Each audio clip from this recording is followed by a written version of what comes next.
has living situations most like the US. Size, laundry, things like that. I think it's your go. Sure. So I would say compared to New York City, the living space is kind of similar. I'm not gonna lie, like you're paying a lot of money for a small space.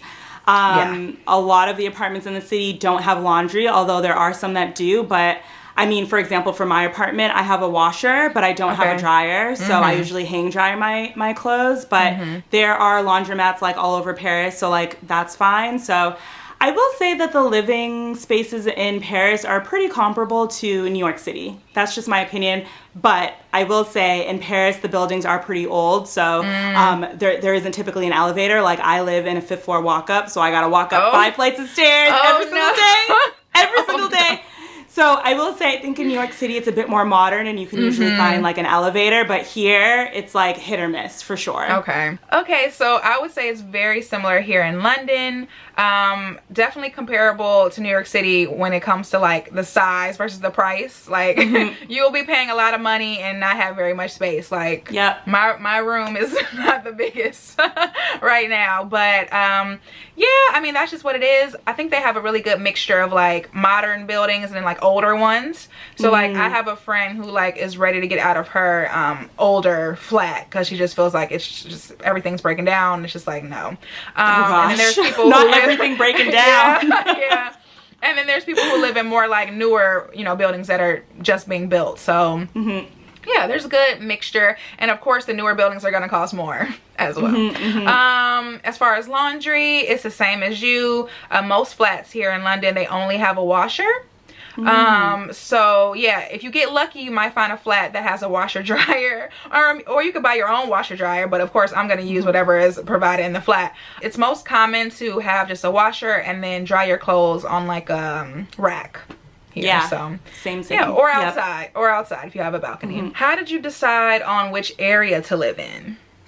Ooh. That's a good question. Yeah, so when I first moved to London, I mean, I didn't know anything about the different areas. Like, I knew what Oxford Street was. I knew, you know, where my university was. And I just learned that after I decided which university I was going to. Like, I really just had, like, that tourist mindset, like, Central London type of, you know, mindset. So when I first moved here, I decided that I was going to live in the postgraduate accommodation on campus. And I think that was the best decision for me because I automatically just, like, had a safe place to live. And I knew it was going to be okay because it was on campus. And I had decided that I would just live there for the duration of my classes. And once classes ended after 6 months, then I would look for a like real London flat, you know, somewhere in a more like urban area. Because Greenwich is very like calm, like family type of place. And I really wanted a more like busy like city feel. So I started searching for flats. Ended up doing 14 flat viewings because I wanted it to be just right. And I'm glad that I did that. And I ended up in a flat that I really liked. So yeah, and I honestly wasn't being super picky about the areas because once again I didn't know much about it, but my subscribers helped me out a lot because I vlogged the experience when I was first moving. Oh, that's amazing. I love that. I love that. When I would show them like the area, like I had some people commenting like, oh no girl, don't live there. Don't live there. So they were making sure I knew what was up in certain areas, and I definitely took, you know, their advice into consideration and ended up in an area that I really like. So yeah, that's how it worked out for me. Cool. And yeah, for me, actually similar to you, when I first moved here, I was living in the dorms on campus just because I had no idea what to expect. And exactly. Yeah, but my school was just outside of Paris, so like after about 4 months, I was like, okay, I cannot be so close to Paris and not be living in the city. Sure. So I ended up moving into Paris, but again, I really had like no idea. I mean, I didn't really know like what arrondissement to live in. But there were a few students in my class who had gotten apartments in the 15th arrondissement. So I was like, okay, let me just look in this area just because I knew that there'd be students around me. Good, but yeah, but when I tell you, like, living in the 15th, I think it was cool at the time because, you know, I could walk to the Eiffel Tower and everything, but it's kind of boring.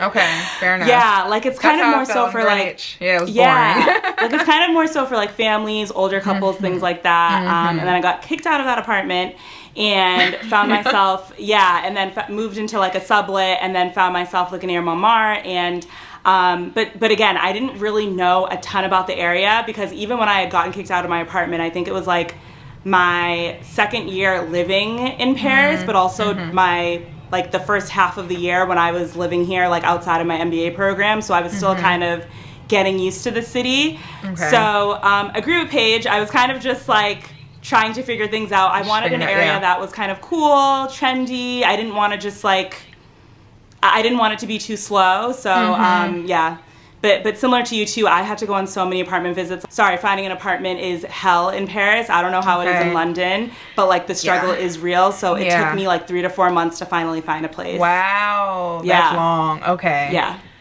Woo, okay, good to know. How is the weather in both places? So I've actually only visited London once, and when I visited it, it was freaking cold. Like, I literally went on like the coldest weekend of the year, so that's the only thing I really have to compare to. Yeah, but I will say in Paris, it's like we do experience all 4 seasons, but compared to like when I lived in Boston, it's like it does not snow anywhere near as much as it snows in Boston, and it also doesn't get as cold. Like, I'll say I think the coldest it got this winter was maybe like 40 degrees or so, and it snowed a couple times, so it wasn't that bad. But in the summer, it gets crazy hot, and they call the heat wave here the canicule. Like they even have a name for, like it's crazy. But it gets so hot, like 100 degrees, like, and you'll be like sitting in your like flat just sweating because maybe that's too am I. Sorry. No, girl. That was me last summer with the fan blowing between my legs. Listen, like it's like the struggle is real, because I don't know how it is in London, but like in Paris, the buildings are so old that not a lot of them are equipped with like central air, like AC. No. That's so rare. It's literally like you with your fan, and so I think the summers can be a struggle with the heat wave, but that's kind of what I can say about the weather in Paris. I think it's pretty much the same here for London. So of course London is known for raining, right? I think that's the reputation London has. And it does rain a lot, but I feel like people hype it up too much. Like, I don't know. It's not like it's literally raining every second of the day. Like we have some really nice weather here as well. The winters are very mild, especially compared to Chicago, where I'm from, where the snow can be all the way up to your waist. Like, no, like if we had snow here, it was just like a few snowflakes and it barely like stuck to the ground. I've heard that they have had bigger snowstorms in London, but they haven't, come since I've been here, so I've gotten lucky. But same with the summertime, no air conditioning in my flat at least, so very hot, unbearably hot. Last summer, because there were like 3 different heat waves that came about. Oh my god. So yeah, it was hard, but I don't know, I think we could say that the weather is comparable in both places. Sure. Has it been easy to make new friends abroad? Yeah, I get this question a lot too. So I would say yes for me personally, but of course I can only speak from my own experience. When I got here, I was very fortunate to be coming as a student into a program where almost everybody else was coming from a different place as well. So we were all kind of looking for friends, you know what I mean? It wasn't like I came into a situation where everyone was like clicked up already and I was just like the new girl. We were all coming in the same way. So that was really a benefit. And then, I mean, I've gotten really lucky here, just meeting a lot of different amazing people, and I can give a lot of credit to social media and YouTube as well, because a lot of people find me through my videos and reach out to me, and I've become like really close friends with some of my subscribers as well. Oh, so that's I love that. That's so cool. Yeah, that's been really great. But yeah, I mean, overall, I would say it's been nice. I know some of my followers have reached out to me, some who have come to study abroad during the pandemic, and they are having a harder time, just because they haven't been able to do the same social, activities and things that I was doing when I first arrived. So I can only imagine, what it's like at this very moment. But hopefully as the world starts to open back up, you can start going to more events and meeting up with people with similar interests. Like, for example, I'm trying to get my roller skating on. So I'm going to like, I'm going to like a big all girls skate on Saturday and just gonna like that's so meet a lot of fun. people. Yeah. I love that. So I'm excited to meet a lot of new people there. So, you know, picking up hobbies and different things, that always helps. Cool. And then for me, again, similar to Paige, when I did my MBA here, it was like all of us were coming from all over the world. No one really had a support system, so we were all kind of like clicking together and making friends, which was cool. But I will say, and this was kind of my experience in New York too, it's like, I feel like Paris is a place where people kind of come for a little bit and then leave, especially if they're a foreigner. And so it's like my first year here, I had like my MBA crew, and then a lot of people moved back to their home countries. And then my second year, I kind of had this like Black American in Paris group, which was really cool. But then everyone moved. Yeah, but then everyone moved. So one girl's now in Amsterdam, one's in Senegal, and one moved back to the States. So yeah, I also made some really, really great friends at work, which is really cool. Because again, I worked in like an international setting, which was amazing. So I met some really, really cool friends there. And I've also met friends very randomly. And let me know if this has kind of been your experience in London too. But sometimes I think when you move abroad, it's like you're just so open. So one of my really good friends who I met here, a French girl, so I was literally getting off the subway and she like comes up to me speaking in French and I was like, girl, I don't know what you're saying. Like it was literally like maybe like my second year here and like I was really still learning the language, and she was like, oh my gosh, like I love your hair. How do you do your hair? And I was like, oh, well, I'm on the way to like the beauty shop now if you just want to come with me and I can show you the products that I get. And we just like hit it off and now have been friends for like 3 years, you know? I love that. And then similar to you, I've made some friends through social media, like pre-pandemic. I met an amazing girl. She actually lives in Germany right now. So she just hit me up and she was like, hey, like, would you ever just want to like kind of blog together and just take pictures of each other for social media? And I was like, sure. And then we became really good friends. So I will say that, like, I think when you move to a new country, it's like you really just have to remain open to all that the country has to offer you, people, places, everything, because you never know who you're going to meet. You never know who you'll bump into who could become a really good friend. So that's what I can say about that. Which city has the best food? I mean, Tiff, I feel like that's up to personal preference. I don't know. I don't know. I mean, I know London has some good food. Paris, I'm sure you guys have amazing food. So yeah, as far as food, I mean, I've enjoyed the food here. So I've only been to Paris twice now. And the first time I went, like, I have to be honest, it was when I was still, you know, just getting out there into the like international travel world, and my family and I, we ate a lot of Pizza Hut and like American. Girl, you came to Paris and ate some Pizza Hut. We were the Americans that went to Paris and ate Pizza Hut every day. So oh my gosh, I'm ashamed, but that was like 2016. I've changed now. So yeah, I definitely need to go back and try some more of the food there so I can have a better opinion. Yes. Come back, I will show you all my spots. And honestly, don't be ashamed, because I do think that when you're like going to a different country and you're just like not sure what to expect, it's like your first instinct is to go to something familiar. I think we all do it. You know what I mean? So it's we're like, where's the burgers and fries? Exactly. So it's like, I totally feel you. And I've actually only been to London once, but when I was there, I actually ate some really good food. There was this, oh my God, what was it called? It was this like dumpling place, and I had like the best Chinese food of my life. Like, it was so good. I will never forget that. It's very diverse. The food selection here is very diverse. I think when it comes to the food scene in Paris, so for one, like, I'm like, food is my love language. Like, I love to eat, so I'm always like eating here and like finding cool restaurants. But I do think that when you come, it's like you really have to research where you're going to, because I think that a lot of tourists, when they come, it's like they just kind of want to eat by the sights and by like the Eiffel Tower and like the touristy places, and it's like the food obviously like really good stuff. Exactly, right? It's like they're missing out on the really good stuff. And as I kind of said earlier, Paris is becoming a lot more international, and I've had like the best food from so many different international cuisines here. Like, oh my God. Senegalese food, Mexican food, like Italian food, like, oh my God, like the list goes on. I've just had such amazing food here. So I think my advice when it comes to food is like, take recommendations from a local, like don't just like go off of these like touristy websites and like, you know, the restaurants near the touristy places. I think you really kind of have to find the hidden gems.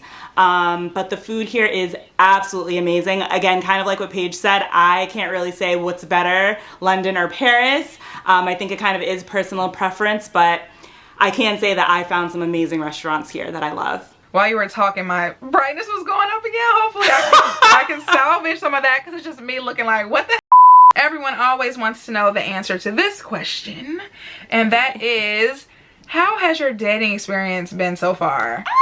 How do you meet people? I think it's you. Is it me? Okay. Okay, I will say that dating in Paris is very different from dating in the United States, honestly. So I'm really interested to hear how it is in London. But for example, when you're in the United States, like, you could be dating someone for like 3 months and it's like you're still not completely official. You guys might just still be in the talking phase, you know what I mean? Like that, I think that happens pretty often. But here in Paris, it's like you can go on 2 to 3 dates, kiss the person, and then you're that person's girlfriend.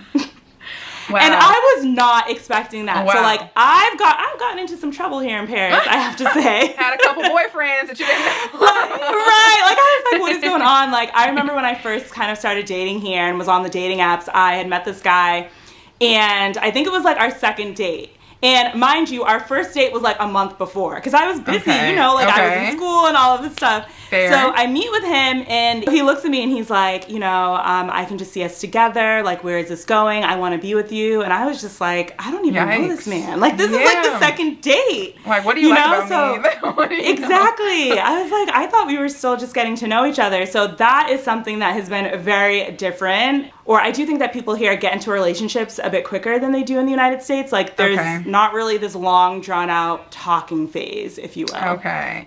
Yeah. I would say it's the opposite here in London. Really? At least for me. I feel like dating in London is definitely comparable to dating in the US. I actually saw a tweet the other day, and it was like, only date a British man if you have all the time in the world, because they sure do. And I would say that's like spot on. Like, I think they would definitely try to put you in a long talking stage here as well. And I'm just not about that at this big age anymore. So, yeah, I don't know. It's the same-ish, different accent. Oof, that accent. Oof, that accent. Listen. But a really attractive accent. So yes. What do you do? What do you do? But yeah, I mean, my dating experience has definitely been interesting, especially since like one of my full years here has been during a pandemic. So I've had to move over to the apps and things like that. You know, in order to meet people, even though I really would prefer to be out again. You know, it was so fun, like being out at, you know, pubs and bars and like day parties and stuff, and meeting people that way. But yeah, I mean, you got to do what you got to do. Dating has been interesting. Still single, but it's all good. It's all good.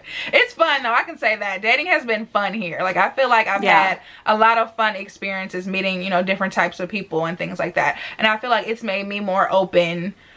Just because I'm in a new place, I'm like, these people don't know me, so I'm gonna go on my dates. I'm gonna have fun, safe fun though, because we are, you know, women in a country alone, so make wise decisions. But yeah, I go on fun dates in public places, so it's all good.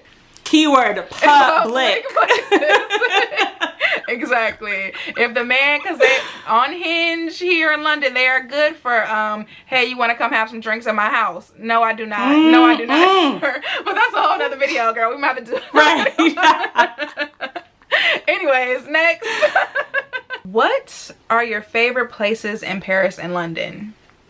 That's hard for me, so you can go. I can never really choose. Yeah, I mean, same. It's kind of hard, but like, I will say that there are some spots that I just love like sitting at to sightsee. So for example, Jardin des Tuileries, which is like the Tuileries garden. I love sitting there. It's just such beautiful scenery. It's right by the fountain. I love that. I also love sitting by the Louvre. Like, I don't know what it is. Like, yes, I love the Eiffel Tower, but for me, like, there's just something about sitting outside the Louvre that just feels so magical. Like, I am in Paris.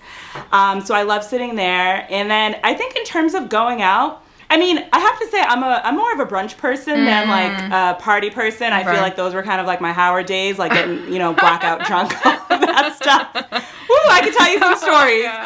But I think that here I'm so much more of like, okay, like, let's go out to brunch. Or if I do go out, Paris, I don't know if they have this in London, but like Paris has like these bars that are on boats, which are really cool, cute. that are kind of just like docked. Yeah, girl, when you come, we're gonna have a good time. I'm so excited. But they have a lot of like bars on boats that are really cool. So it's like really cool scenery, but you're also like dancing and having fun. So I love doing things like that too. I love that. Yeah, same for me. Like as far as going out, like I have one neighborhood that I usually go out in. Well, I did before that. Is it Shoreditch? Of course. Shoreditch? Of course it is. Okay, yeah. Shoreditch was always my area. Like I was there every weekend. And I live a lot further from Shoreditch now. But as soon as things open back up, I will be getting on that train and heading to Shoreditch because I just love it so much. And it has like the best nightlife to me personally. As far as just like exploring, I don't know, it's just so hard. I hate having to choose like places because I love everything, like even the smallest things. I still get excited going to the grocery store here, okay? A new grocery store, I'm like, this is so nice, like I love it here, like everything really excites me. But during the pandemic I've been doing a lot more like walking and exploring because I was trying not to get on public transportation, of course, and I live really close to like the Chelsea and Kensington area, and I did a lot of walking around there, and it's just super pretty, super like colorful homes. It's a really nice area, good for Instagram pictures as well if you're visiting. Really love the Brixton area. Brixton has a really strong like black history.